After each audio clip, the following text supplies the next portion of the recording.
Marcus stared at the holographic display showing hegemony fleet positions creeping closer to consortium space. The red indicators pulsed ominously against the star map, each one representing thousands of soldiers dedicated to hunting down scattered refugees like Kira. How long before they reach this sector? Marcus asked, his voice steady despite the ice forming in his stomach. 48 to 72 hours, Chorus replied with clinical precision. Hegemony advanced scouts are already conducting routine inspections of civilian facilities within 3 light years of this position. Counselor Silverus stepped forward, her diplomatic training evident in her careful tone. Mr. Chun, surely you understand now why immediate transfer to a secure facility is essential. The child's safety depends on moving her beyond hegemony reach. Marcus looked down at Kira, who was pressed against his legs with obvious terror. She might not understand the specific details, but the tension in every adult voice made the danger clear. Her amber eyes were fixed on his face with desperate trust. The Kepler 438 facility isn't beyond their reach, Marcus said quietly. According to my research, it's actually closer to hegemony territory than this station. Silverus's elegant features tightened almost imperceptibly. The facility has appropriate defensive measures and diplomatic protections that this mining station lacks. Diplomatic protections that have already failed at 6 other refugee centers, Marcus replied. I read the intelligence reports while Kira was eating. The hegemony is ignoring diplomatic protests and claiming that all Canary survivors are escaped prisoners with no refugee rights. Vex's crest flattened completely. Truth statement confirmed. Hegemony legal position claims Canary homeworld was lawfully conquered territory, making survivors property of victorious forces rather than refugees. The casual brutality of reducing an entire species to property status made Marcus's hands clench into fists. Beside him, Kira made a small whimpering sound that cut through his heart like a blade. There has to be something we can do, Marcus said. Some legal protection or diplomatic solution.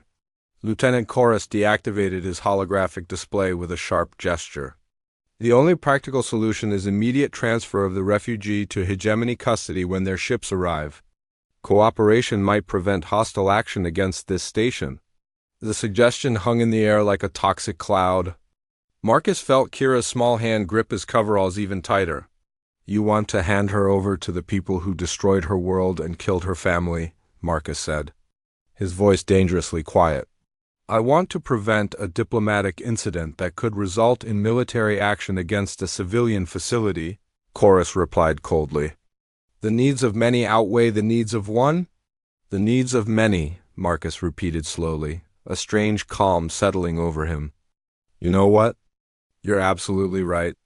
Everyone stared at Marcus in surprise. Kira looked up at him with confusion and growing fear.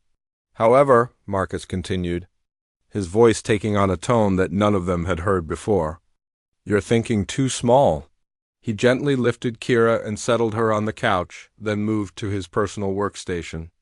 His fingers flew across the interface, accessing files and communication protocols that he'd never had reason to use before. Chun Human, Vex said uncertainly, what actions are you undertaking? I'm filing a formal legal challenge under Consortium Humanitarian Law, Section 12, Subsection 47, Marcus announced. Emergency protection status for an entire species facing genocide. Counselor Silverus stepped forward with alarm. Mr. Chun, you lack the legal standing to file such a challenge. Only accredited diplomatic representatives or licensed xenolegal advocates can. Actually, Marcus interrupted, still typing rapidly. Any consortium citizen can file an emergency humanitarian challenge if they have direct evidence of species-level persecution.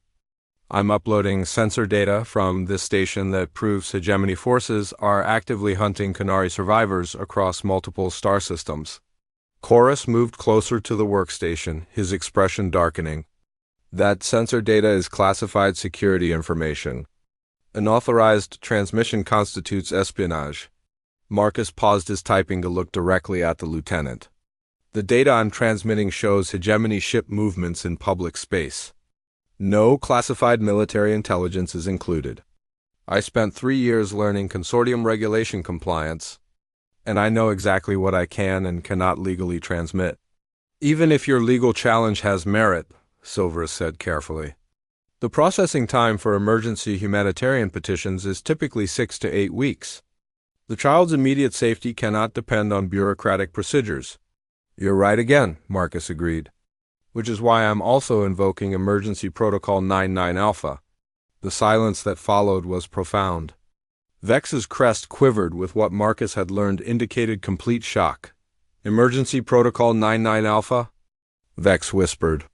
Chun human. That protocol requires personal assumption of legal responsibility for the protected individual's welfare, including full financial liability and permanent custody commitment, Marcus finished. I know.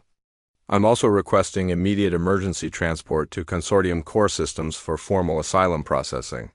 Kira stood up on the couch, clearly sensing the emotional weight of whatever decision Marcus was making. Her small hand reached toward him questioningly. Marcus? She said softly. What happening? Marcus turned from his workstation and knelt beside the couch, bringing himself to Kira's eye level. I'm adopting you, he said gently. Officially. That means you'll be my daughter, and I'll be your guardian forever. Nobody can take you away from me without defeating the entire Consortium legal system. The words seemed to hit Kira like a physical shock.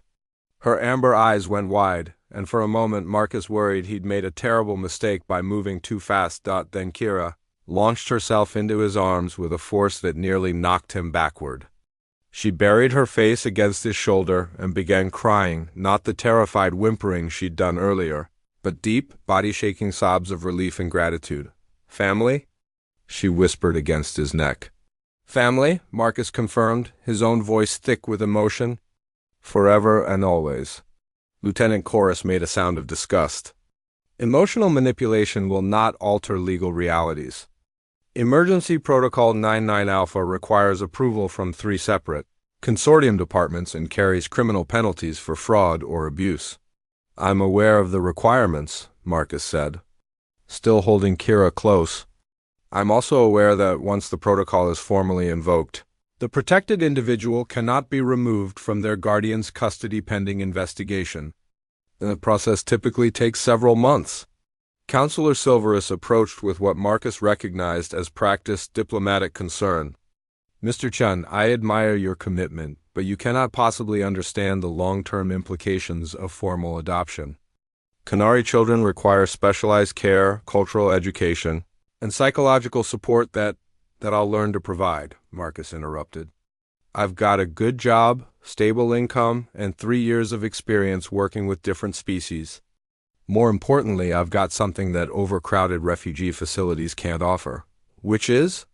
Silverus asked. Marcus looked down at Kira, who had stopped crying but remained curled against his chest.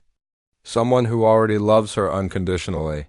The simple statement seemed to resonate through the cabin like a bell. Vex's crest rose to full extension, indicating what Marcus had learned was deep respect or admiration. Even Chorus seemed momentarily at a loss for words.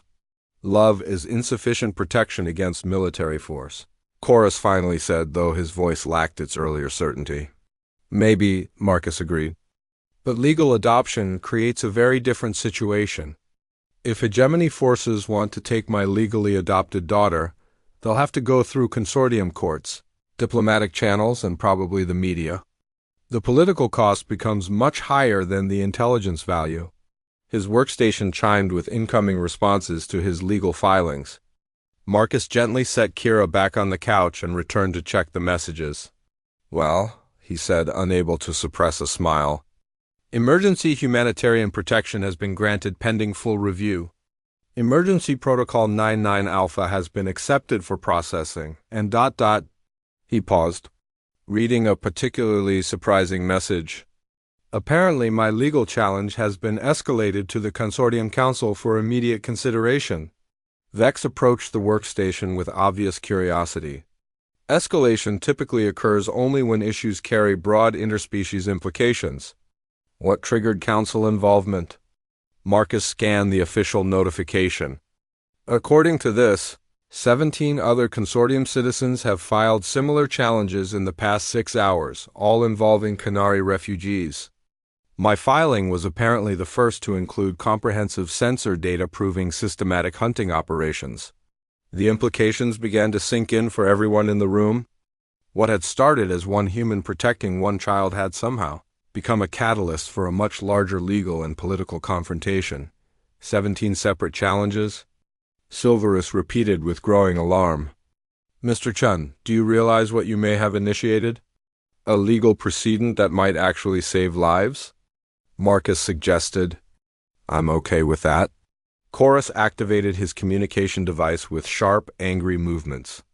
Command, this is Lieutenant Chorus. Legal situation requires immediate consultation with Hegemony Diplomatic Liaison. The maintenance corridor fell silent except for the distant hum of station machinery. Lieutenant Chorus stared at Marcus with undisguised disbelief, his gray metallic skin darkening to a deeper shade that Marcus had learned indicated dangerous anger in Korthic physiology. You would defy station security for an unknown alien? Chorus asked, his voice carrying the kind of cold precision that typically preceded violence. Step aside, human. Your emotional attachment is clouding your judgment. Marcus didn't move. Behind him, he could feel Kira trembling, her small hands still gripping his coveralls. The weight of her trust was both humbling and terrifying. 3 years working in space had taught him that humans were often viewed as impulsively emotional by other species, a trait sometimes mocked but occasionally respected. My judgment is fine, Marcus replied calmly. A scared child bit me because she thought I was going to hurt her. I showed her kindness instead of retaliation. That's not emotional clouding, that's basic decency. Supervisor Vex's crest had flattened completely, indicating extreme discomfort with the escalating situation. As a consortium employee, he had to balance multiple competing protocols while avoiding an interspecies incident. Chun human, Vex said carefully. Perhaps compromise is possible. Security requirements must be satisfied, but humanitarian concerns have merit. Could child remain in your custody during processing? Lieutenant Chorus's weapon arm shifted slightly upward. Absolutely not. Security protocols exist for the protection of all station personnel. This human's bleeding demonstrates the creature's dangerous nature. Marcus glanced down at his wrist, where a few drops of blood had seeped through his sleeve fabric. The bite marks were shallow. Kira could have done far more damage if she'd intended real harm. She was defending herself, Marcus said. Any of us would have done the same. The Korthic do not accept bites from inferior species, Chorus replied with obvious disdain. Your reaction displays weakness that endangers crew discipline. The word inferior hung in the air like a toxic cloud. Marcus felt his own anger rising, but forced himself to remain calm. Losing his temper would only validate the lieutenant's assessment of human emotional instability. What's really going on here? Marcus asked. This isn't about station security. A child weighing 20 kilos hiding in a maintenance tunnel isn't a realistic threat to anyone. Chorus's expression became even colder. Information regarding hegemony security operations is classified. Your clearance level does not permit. The hegemony is hunting Canary refugees. Vex interrupted, his voice barely above a whisper. All eyes turned to the supervisor, whose crest was now quivering with what Marcus recognized as fear. Intelligence reports suggest surviving Canary possess strategic information about hegemony fleet movements. The pieces suddenly clicked into place for Marcus. The Canary homeworld hadn't just been attacked, it had been completely subjugated by hegemony forces. Any survivors would have witnessed military deployments, ship configurations, and tactical approaches that could prove valuable to consortium intelligence. So this is about interrogation, Marcus said quietly. You want to question a terrified child about military intelligence. Information gathering is a legitimate security function, Chorus replied. All refugees must be screened for potential intelligence value.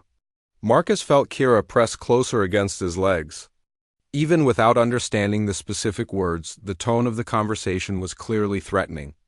Her amber eyes were wide with the kind of fear that Marcus recognized from his volunteer work, the Hollow. desperate terror of someone who had already lost everything once. "She's maybe 7 years old," Marcus said, his voice hardening. "What could she possibly know about fleet movements?" "Canary younglings demonstrate exceptional memory retention," Chorus explained clinically. "Intelligence suggests they may retain detailed sensory impressions of events they witnessed. Proper extraction techniques can recover significant tactical data." The euphemism extraction techniques made Marcus's stomach turn. He'd heard enough intelligence briefings to know that interrogation methods, considered acceptable by hegemony forces, were often brutal, especially when applied to species considered expendable. "Over my dead body," Marcus said quietly. Chorus's weapon came up to direct aim position. "That can be arranged, human. Stand aside or face charges of interfering with security operations." Vex made a sound of distress that translated roughly as panic across most species. "Please, both parties, de-escalation is essential. Violence will result in diplomatic complications none desire." Marcus stared down the barrel of the stun weapon, his mind racing through options. The weapon wouldn't kill him, but being incapacitated would leave Kira defenseless. Running wasn't possible in the narrow corridor. And he couldn't fight 2 armed security officers while protecting a child. What he did next surprised everyone. Including himself. Marcus sat down on the deck plating, cross-legged, and then gently pulled Kira into his lap. She curled against him like a frightened animal seeking shelter, her small arms wrapping around his waist. "Go ahead and shoot," Marcus said calmly, looking directly at Chorus. "But you'll have to explain to your superiors why you stunned an unarmed consortium engineer who was protecting a refugee child. I'm pretty sure that violates about 12 different interspecies treaties." Chorus's aim wavered slightly. "You cannot hide behind legal technicalities forever, human." "I'm not hiding behind anything," Marcus replied. "I'm sitting here with a scared kid who needs protection. If that threatens you somehow, maybe you should examine your priorities." For several tense seconds, nobody moved. Then Vex stepped forward, his crest beginning to rise again as he reached some kind of decision. "Emergency Humanitarian Protocol 77 Alpha," Vex announced formally. "In cases involving displaced younglings of endangered species, Consortium regulation permits temporary protective custody by willing personnel pending full legal review." Chorus spun to face the supervisor. "That regulation applies only to member species, and only with proper authorization. This creature is unregistered and potentially hostile. Canary were granted emergency member status following the hegemony invasion," Vex replied with growing confidence. "Legal documentation transmitted to all stations 6 days ago." "Chun, human, do you formally request temporary protective custody?" Marcus blinked in surprise. He hadn't expected regulatory support, but he wasn't about to reject it. "Yes," he said firmly. "I formally request temporary protective custody of Kira pending full legal review." Chorus lowered his weapon with obvious reluctance. "This is highly irregular. The child will require constant supervision and security monitoring." "I understand," Marcus agreed. "I accept full responsibility for her safety and behavior." Vex approached slowly, his movements careful and non-threatening. "Kira, child, do you understand? Marcus Human will provide protection and care while station administrators determine next steps." Kira looked up at Marcus questioningly.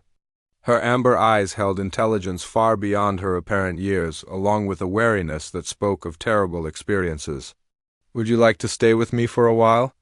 Marcus asked gently. "I have a nice cabin with real food and a comfortable bed. You can leave any time you want?" After a long moment, Kira nodded. Her voice was still barely a whisper when she spoke. "Safe?" "Safe," Marcus confirmed. "I promise."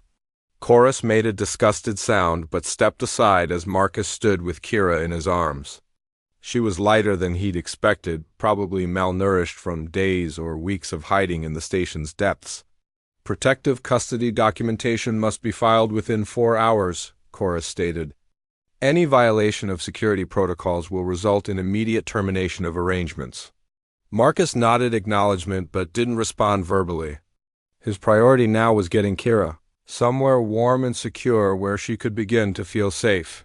The journey to Marcus's quarters took them through the station's main crew levels, As they walked, Marcus became aware of the attention they were drawing. Most crew members had never seen a canary, and the sight of a human carrying what appeared to be a small, furry child sparked curious stares and whispered conversations. Kira noticed the attention too, her grip on Marcus's coveralls tightening with each new face they encountered. Her ears flattened against her skull, and Marcus could feel her heart rate increasing. "It's okay," he murmured. "They're just curious. Nobody's going to hurt you." When they reached his cabin, Marcus used his palm scanner to open the door and carried Kira inside. His quarters were modest but comfortable, a main living area with kitchenette, a separate bedroom, and a small workstation where he handled engineering reports. Kira's eyes went wide as she took in the space. It was probably the first secure, private environment she'd experienced in weeks or months. "This is home," Marcus said, setting her down gently on the couch. "Are you hungry? I've got some real food, not just ration bars." Kira nodded eagerly, then seemed to catch herself and looked away shyly. Marcus recognized the behavior from his volunteer work children who had learned that expressing needs often led to disappointment or punishment. "Hey," he said gently, crouching down to her level. "It's okay to be hungry. It's okay to ask for things you need. Nobody's going to get angry or take it away." He moved to the kitchenette and began preparing a simple meal from his personal food stores. The station's Consortium Provisio. The mining station orbiting Kepler 442 hummed with the constant vibration of extraction equipment, but today something felt different. Chief Engineer Marcus Chun noticed it first in the way the smaller alien crew members seemed more agitated than usual. The Zilari workers, barely reaching his waist with their fox-like ears and bushy tails, kept glancing nervously toward the lower maintenance tunnels. Marcus had been working alongside various alien species for 3 years now, ever since humanity joined the Galactic Mining Consortium. The pay was excellent, the work challenging, and he genuinely enjoyed the cultural exchange. Most species found humans surprisingly adaptable and hardworking, though some considered them peculiarly emotional for their size. "Chun human," called out Supervisor Vex. His blue-scaled head crest flattening in what Marcus had learned indicated concern. "We have situation in Tunnel 7 Gamma. Small refugee hiding there. Security cannot remove." Marcus paused his calibration of the mineral processor. "Refugee? What species?" "Canary pup. Very young. Very frightened. Bites anyone who approaches." Vex's serpentine tongue flicked out nervously. "Station protocol requires removal for safety inspection, but creature too aggressive. Security suggests stunning." The Canary were a species Marcus had only read about in briefings. Dog-like humanoids from a world currently under siege by the hegemony forces. Refugees had been scattered across known space, most ending up in overcrowded camps or worse. The fact that a child had somehow made it to this remote mining station was remarkable and concerning. "Let me take a look," Marcus said, setting down his tools. "Maybe I can help." Vex's crest rose slightly in surprise. "You have experience with feral younglings?" "Something like that." Marcus had grown up with 3 younger siblings and had volunteered at children's shelters before joining the mining corps. Fear was fear. Regardless of species, the journey to Tunnel 7 Gamma took them through progressively narrower maintenance passages. The normal crew quarters and workspaces gave way to the industrial underbelly of the station, where pipes gurgled and electrical conduits hummed overhead. The air grew thicker with the smell of machinery oil and recycled atmosphere. As they approached the tunnel entrance, Marcus could hear soft whimpering echoing from within. Vex stopped at a safe distance where 2 hegemony security officers waited with stun weapons drawn. Both officers were Korthek, a militaristic species with metallic gray skin and imposing builds.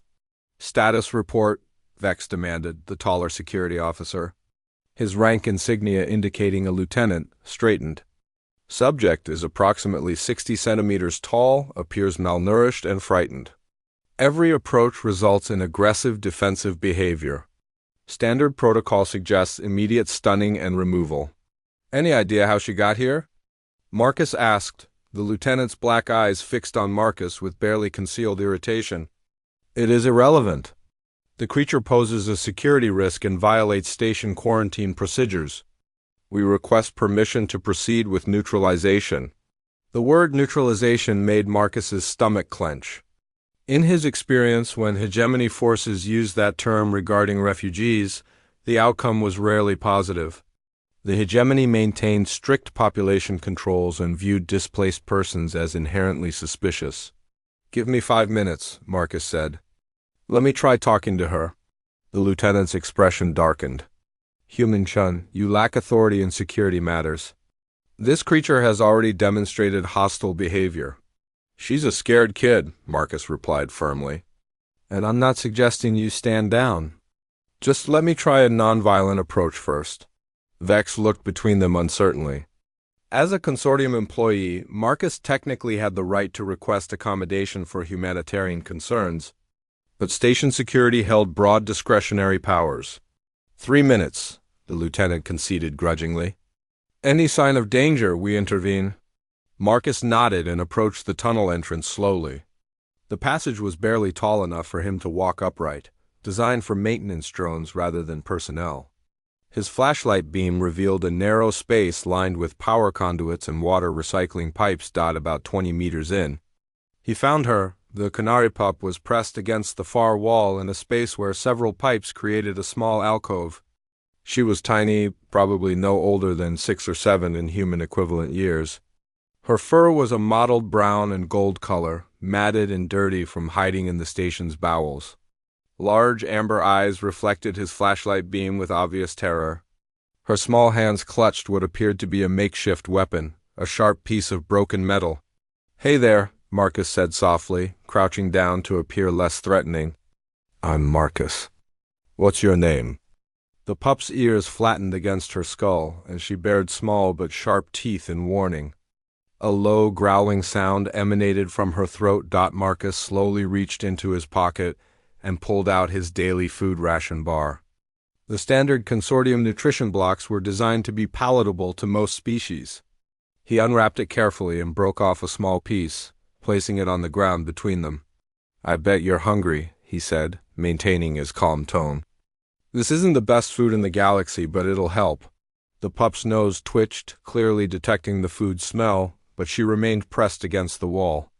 Her amber eyes darted between Marcus and the food bar repeatedly. "I'm going to sit here for a minute," Marcus continued, settling cross-legged on the tunnel floor. "You don't have to do anything you don't want to do."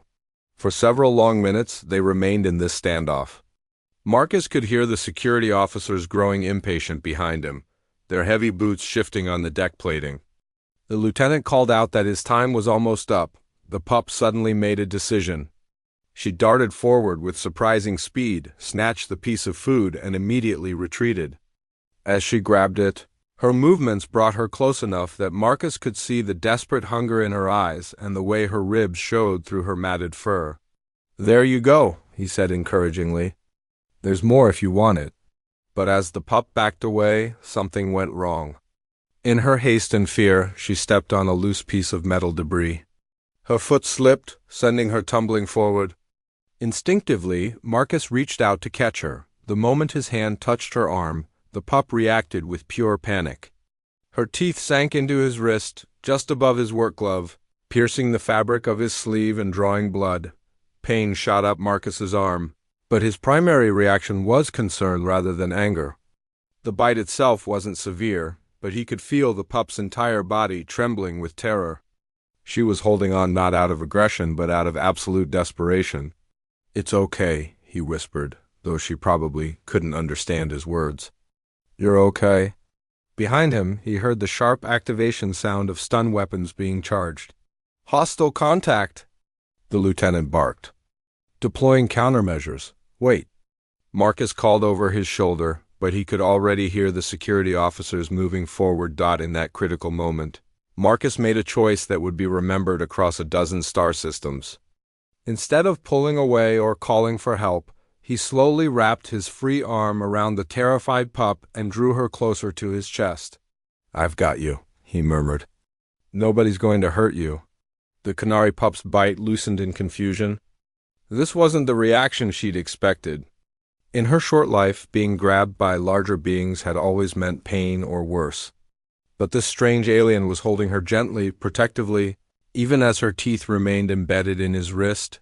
Marcus could feel her small heart racing against his chest like a trapped bird. She was so light, probably weighing less than 20 kilograms. The realization of how young and vulnerable she was made his protective instincts surge. "Chun, human." Vex's voice echoed from the tunnel entrance.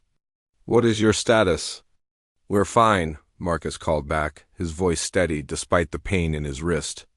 "Give us another minute." The lieutenant's voice carried clear authority and mounting impatience. "Protocol demands immediate intervention when crew safety is compromised.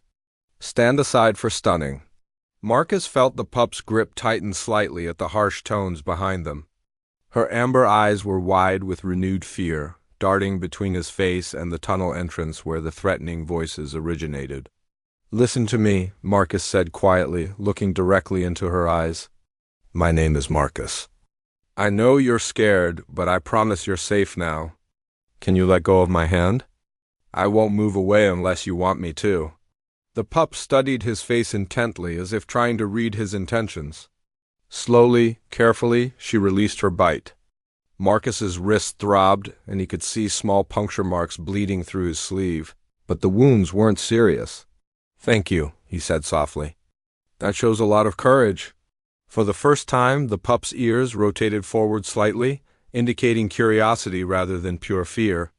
She remained in the circle of his arms but no longer seemed ready to bolt or attack. "Now, I need to ask you something important," Marcus continued. "There are some people behind me who are worried about safety. They don't understand that you're just scared. Would it be okay if we walked out together? I'll stay right beside you the whole time." The pup's gaze flicked toward the tunnel entrance, then back to Marcus's face. After a moment of consideration, she gave a small nod. Marcus slowly stood, keeping one hand extended for the pup to hold if she chose. She hesitated for several seconds before placing her small, clawed hand in his much larger paw.